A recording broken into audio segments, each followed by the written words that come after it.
Throughout our time here on Going Obscure, we've discovered a number of different creepy topics, mysteries, and stories from the internet to our real world.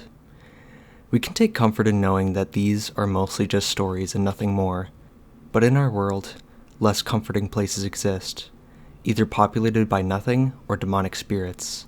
In our 50th episode of Going Obscure, we take a look at the most disturbing, haunted, or just downright creepy places in the United States.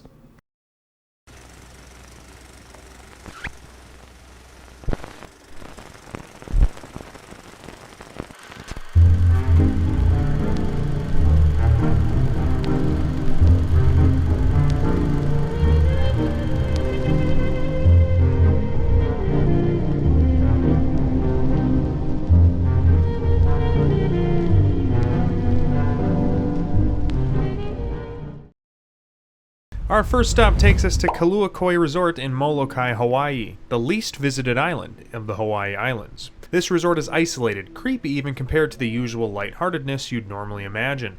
According to tourist websites, this resort was built in 1975 but was never properly opened, as for the next 30 years the resort would change hands over and over again. Today, the Kaluakoi Resort is near abandoned, only having visits for upkeep. It seemed that this particular project was fated to fail and be left as an eerie sight of one of the most beautiful states. And just to show how creepy this place is, here are some images courtesy of Ottsworld, who visited the location. That was pretty tame all in all, but let's go somewhere a bit creepier, and a lot colder. Far north in the great state of Alaska, we find the abandoned Kennecott mines, found in the city of Kennecott. First established in 1903, this town was a copper mining camp. It was a popular one too, being swarmed by miners and their families looking for work. By the late 1930s, the copper in the area had been mined out, and the town was abandoned not long after. Today, it is a National Historic Landmark and a popular tourist attraction. The 14-story mill standing about the town had also become the most popular attraction to visitors. And of course, this town has become a popular place for lore for Alaskans, just like any other state. It's a pretty good choice, if you ask me. Our next stop takes us to the Museum of Death in flashy Hollywood, California. As the name suggests, the museum is filled to the brim with artifacts, art, and all things related to death.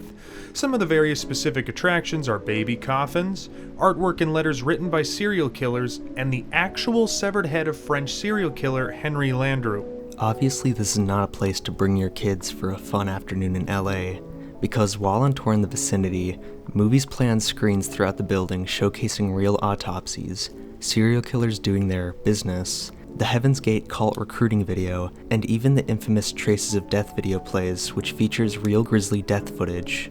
The guided tour of the museum lasts about an hour, but a big handful of people dip out halfway through.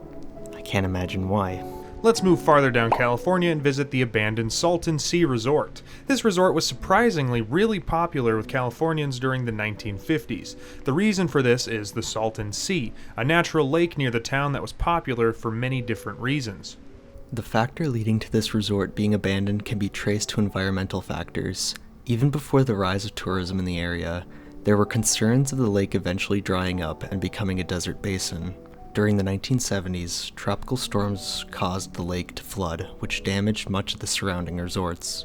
This damage wasn't able to be fixed. The lake diminished more, like professionals said before. Along with this, pollution made the lake uninhabitable for the fish population, killing all fishing in the area. Today, the Salton Sea Resort is abandoned, seen by how badly the buildings have weathered away over the years. More unfortunately, the Salton Sea is now a highly toxic dry lake bed and continues to get worse as time moves on. Over $1 billion has been put into reversing the damage, with no luck. Some still visit the location, of course not to vacation, but to explore what's left before the sand and wind takes it away. An eerie lone memento to a time long gone. We're going to shift gears here and move on to a place that is actually haunted, or supposedly haunted. If you travel to Disney's Magic Kingdom in either California or Orlando, you may see a ride known as It's a Small World. It's a water ride, now a walkthrough ride, that takes you through some of the countries in our world. I rode it myself when I went to Disney World 7 years ago, and let me say, the second I got on, I wanted to get off. This ride is infamously annoying, as what seems like a 30-second audio track plays on loop the entire duration of the ride. which is about 5 minutes. Parkgoers on several forums discussing the popular attraction have been quoted as saying that the animatronic dolls seen on the ride are creepy. In some instances, the dolls will stop moving altogether or slow down. The ride is over 55 years old, so the age mechanics and general wear and tear over the years on it can be a plausible solution to this occurrence. Or maybe not. Former cast members of the park have told stories of the animatronic dolls going missing overnight and ending up in different sections of the ride the next morning. For example, one of the Chinese dolls was found in the Russian section one morning. This could probably be false though, because people can make up anything, and it's highly unlikely that a robotic doll could move that far of a distance overnight. That may be true, but we may never know. What is probably true is a story told by Kelly Wilton on her blog, The Course of Horror. When she was 10, her family went on It's a Small World. The ride seemed to go smoothly until the dolls seen on the ride started to slow down until they stopped altogether, like we mentioned earlier. The music began to get louder and faster. Kelly went on to say that one doll in particular seemed to look directly at her and started waving its hand. The doll that waved at her was the only animatronic that was moving at that moment. Then suddenly, the lights went out on the ride. Everyone started to scream. Soon after, the lights came back on and the ride continued as normal. This story, in my opinion, is pretty creepy. I'll admit that when I went on the ride halfway through, my brother told me the story of it being supposedly haunted, and of course, the rest of my experience was ruined. It doesn't help the uneasiness of the ride when countless creepy stories and images pop up every once in a while on the internet. This image accompanying the infamous creepypasta shares a special place in my mind. I haven't even been on the ride before, and it's already been ruined for me. Well, that's enough of that, because this is getting very annoying. Leaving California, or Florida, behind, we're going north to the coast of Oregon. We're specifically going to visit a particularly infamous island, on Tillamook Rock, where a lighthouse sits alone. This lighthouse is a local legend to the neighboring towns, even earning the slightly silly nickname of Terrible Tilly. Why is Terrible Tilly so terrible? The lighthouse was built in 1878. According to stories, before the lighthouse was built, the master mason surveying the area went missing and was never seen again after being lost to the ocean. 7 years later, a ship wrecked near Tilly during a bad fog, killing all 16 crew members aboard.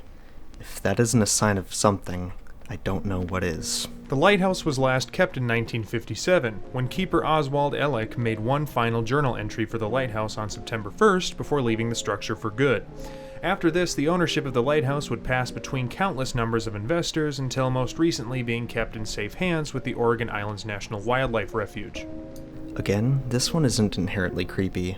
No signs of ghosts or whatever, but the abandoned lighthouse is still popular with explorers who have reported the island being taken back by the local wildlife. At least this abandoned place has a nice ending. Not exactly earning of the title terrible, but I'm not here to name lighthouses. Moving on from abandoned lighthouses, we find ourselves in the deserts of Arizona, and are visiting an abandoned town.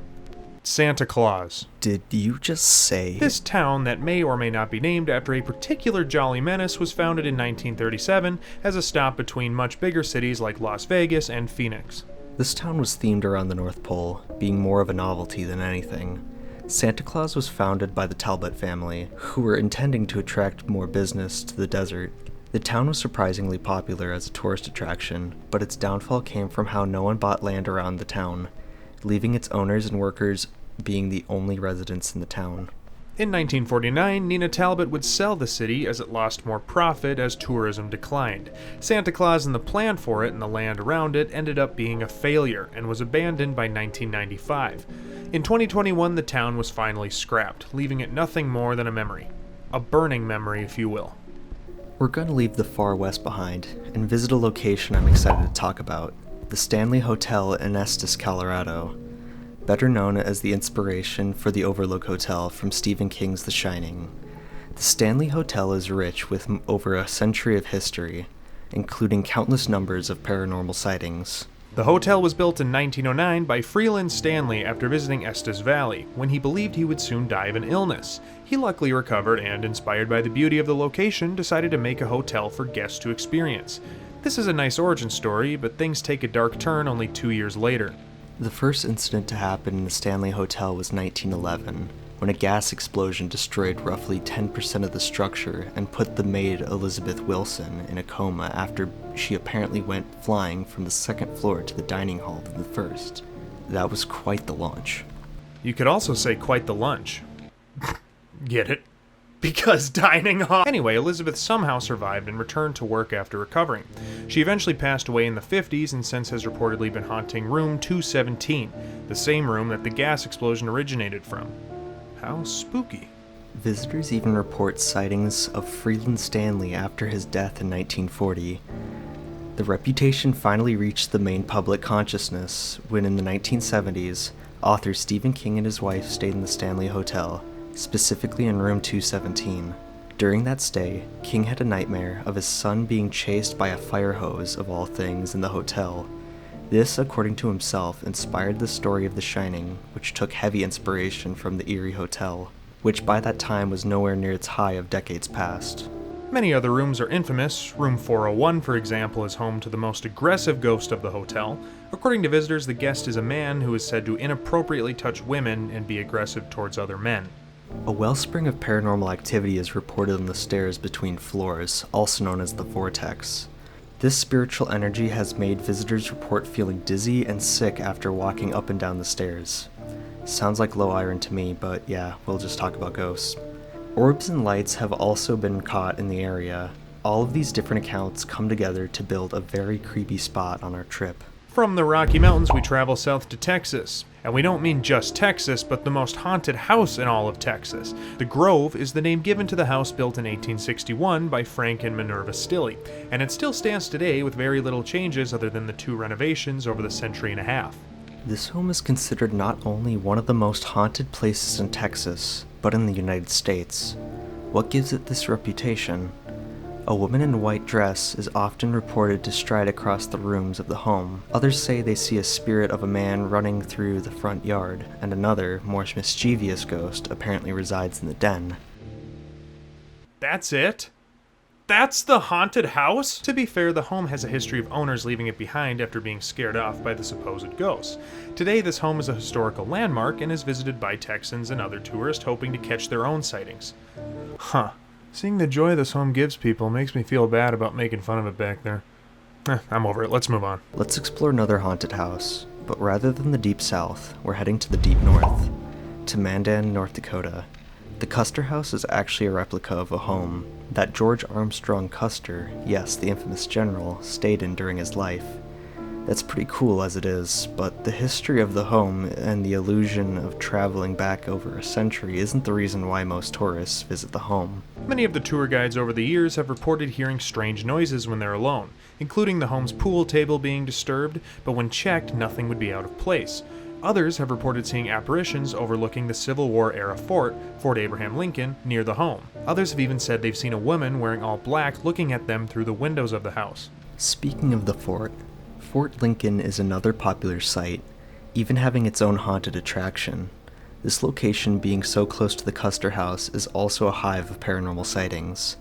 With all the stories you hear of haunted battlefields from the Civil War, and the popularity of Civil War-era ghosts in the United States, it makes you wonder if visitors and workers are only letting their biases get the better of them, or if there is some credence behind these sightings.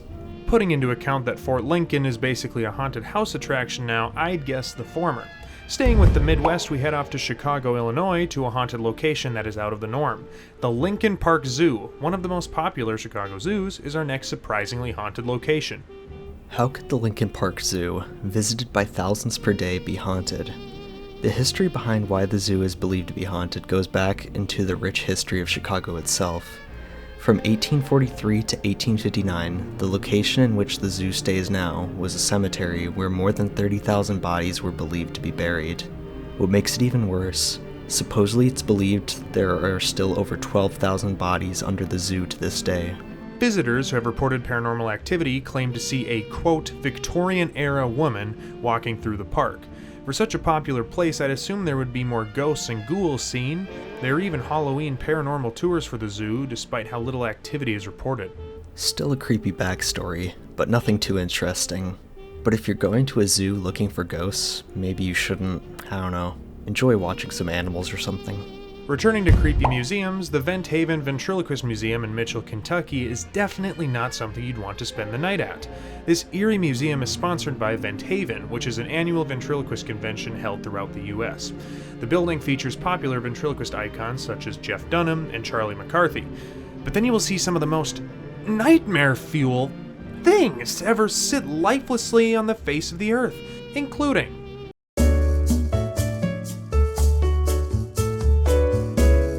Dolly, Libby Love. Why is she looking at me like that? Whatever this is supposed to be. Esky, this flying monkey from The Wizard of Oz. This girl with bad acne. This guitar with human skin. This collection of severed dummy heads. This zombie clown thing. Tommy. Crusty kangaroos. And this guy with big eyes.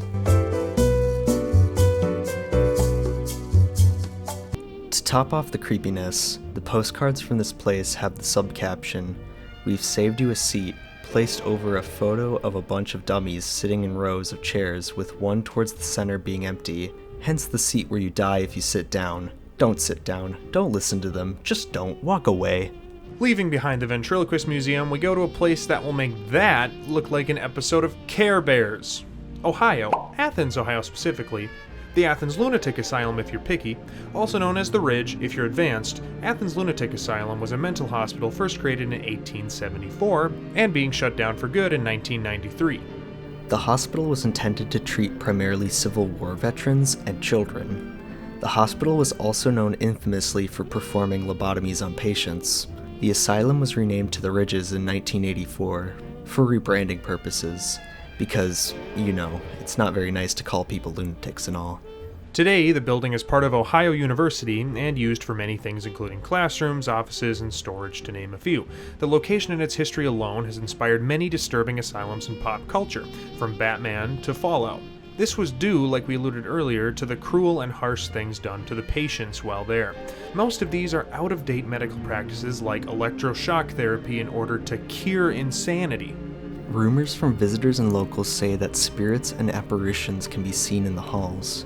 These rumors of ghosts originate from the rumors that there was a cemetery within the asylum where patients were brought if they died. But, like I said, they're all just rumors. Since the asylum's reuse, it has been replaced with Appalachian Behavioral Healthcare, a place that doesn't do heinous things to people. At least I think. From infamous Ohio to even more infamous Florida, approximately 300 feet off the shore of Cape Romano, you may see 6 dome-shaped homes above the ocean on stilts. These are the Cape Romano Dome homes, abandoned homes secluded far off the shore that was once a source of confusion and speculation for beachgoers. What's the deal with these house flipper disasters? The history of the dome homes is actually an interesting one. The homes were built in 1982 by retired independent oil producer Bob Lee. Lee's intention with building these homes was to be a vacation spot for him and his family. In later years, June Maples, Lee's daughter, in an interview speculated that the dome homes were more of an excuse to be isolated and work alone for her father, as he was already known to keep to himself. 2 years after construction, Lee would sell the dome homes, and it would be the first of many exchanges until the homes would eventually be property of the state of Florida in 2018. Over those years, the homes only grew more alone and worn by weather until September 28th of 2022, when Hurricane Ian finally sank the homes. A sad ending to a sad place, but like the Jolly Menace town, nothing lasts forever. Let's move up north now. In Mount Holly in New Jersey, there's a place known as the Judgment Altar. This structure doesn't have much significance except that located in the forest directly behind it, there's a stone building known as the Witch's Well. An urban exploration YouTuber known as the Unknown Cameraman got a video up close to the building. What he found was all too mysterious. Walking to the building, he finds a barbed wire fence. A loudspeaker yells, "This is a restricted area," on loop if anyone approaches it. As he gets closer to the 2-story building, a nearby camera situated on a post flashes and takes a photo of him. The loudspeakers tell him that his photo has been taken and he will be prosecuted. Luckily, he was able to hide his face in time. Upon reaching the door of the building, he finds that it is blocked by heavy metal bars, making entrance and exiting impossible. The explorer ends his exploration early when he hears what he believes to be voices in the distance, and the camera takes another picture as he leaves. Once night rolled around, the YouTuber tested the security cameras and found that they most likely could also record in infrared. It's weird how protected the site is, and how the well is covered by a building. What exactly could be hidden, other than the state of New Jersey not wanting to get sued by some idiot for falling down a well? The history behind the well and the surrounding area goes back hundreds of years. More infamously than the Witch's Well was the Judgment Altar, a stone slab in the same woods. On the slab, the phrase "holy" is carved 3 times on the slab's face. The Judgment Altar itself was used to prosecute and hang supposed witches by gallows. Before the Judgment Altar, these accused women would be thrown down the well. A worse fate if you ask me. Rumors today claim that if you do visit the site of the well, if you are to knock on the walls of the building, that you can sometimes hear knocking back. Now, it makes me wonder, what are they trying to hide, or what are they trying to keep in? That won't be the last time we hear of the Judgment Altar and Witch's Well. New Jersey, being the bed of paranormal activity and other unexplainable occurrences, has plenty of places to visit. Our next stop isn't a place, but a road, Clinton Road, a place not only known for copious ghost sightings, but with an extensive and dark history. If you would have seen Clinton Road without knowing anything about it, you'd see nothing but an old, lonely road cutting through pine forests. The road connects the historic sites of Clinton Furnace and what's left of Cross Castle. The road itself, though, becomes far more sinister when you learn that the road is infamous for paranormal activity, not the movie. These rumors have held interest since the road's creation in 1905, from Cross Castle to Clinton Castle, in which the road got its name. The castle itself is no longer there. After the landowner's death, over a decade after the castle's creation, the castle slowly rotted away until being torn down in 1988 after decades of neglect and abuse. Stories not only about the ruins of the castle, but the road leading to the castle have circulated. Stories of figures all in white seen in the woods, the sounds of children laughing and screaming have been reported too. The history of this area doesn't help the eerie nature that must affect how people see it today. Stories of devil worshippers and racist groups have given this road even more infamy. Clinton Road has become a hodgepodge of activity, reports including UFOs, ghost animals, ghost cars, and even witches. Maybe this connects to the Judgment Altar. Either way, most of these stories can't be true, but some have more credence than others. Only one way to find out. Experience it for yourself. Also, one last thing worth mentioning is the fact that if you're too scared to go down Clinton Road, let it be known that the Google Maps van drove through it, so if they can do it, so can you. Before leaving this state, we have one more place we would like to stop by, and one, if you ask me, is the scariest in the state. In Passaic County, there is an entrance known only as the Gates of Hell. This so-called gate is the entrance into a tunnel system that, if you believe the rumors, is the home of countless evil beings, most infamously of all being Satan. The tunnels themselves are worn and nearly abandoned, being covered in graffiti and litter left behind by visitors. Even local police warn against visiting, either due to the potential danger of wandering into a dark tunnel or from demons, but we'll let you stew on that one. Rumors of the gate include a demon named Red-Eyed Mike, a creature that supposedly guards the gate from trespassers. Apparently not that well, though. Others include the gate itself, some saying that if traversed far enough, you will find a portal directly to hell, hence the name. But it seems that every state has at least one folk story on that subject, so take it with a grain of salt. No matter if any of these rumors are true or not, the gates of hell are still up there with New Jersey's extensive paranormal history. We're going to move on now to another state, within Pennsylvania, where we can find a modern ghost town in the abandoned coal town of Centralia. Centralia was a town of 1500 in the 1960s, when a fire started, which spread to the coal mines under the town, which made it too dangerous to stay. The fire did not stop for years, making the air within the area worse. By the early 2010s, the town whittled down to only 10 residents. Today, the town shows its neglect, with large potholes, overgrowth, and other signs of wear. The town, while still standing, continues to bring in some tourists, but unfortunately, Centralia is overshadowed by much more popular places. The mining mills in Centralia were of course abandoned, the veins of coal still burning out to this day. Really shows how badly a mistake can last, just one out-of-control fire completely derailing a once hopeful town. Our journey today is nearly over, our next stop bringing us to New York City, technically.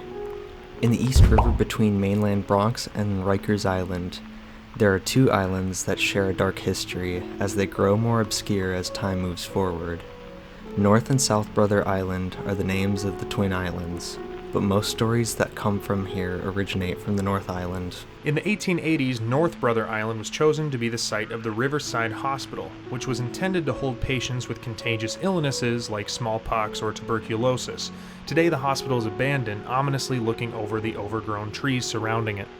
Not much in the vein of paranormal or otherworldly stories surrounding North Brother Island, but its eerie presence is enough.